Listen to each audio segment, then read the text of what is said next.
Lalaban na ako ng damit ko para bukas, araw ng Sabado, hindi na ako maglalaba. Para wala kumpin, maaga ako makapagpahinga bukas dahil rarampa tayo sa linggo.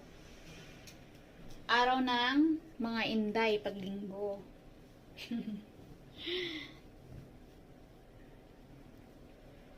Yan, labahan na natin ang ating mga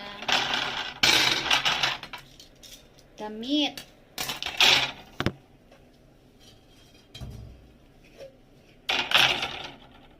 Para bukas, kunti na lang yung gagawin.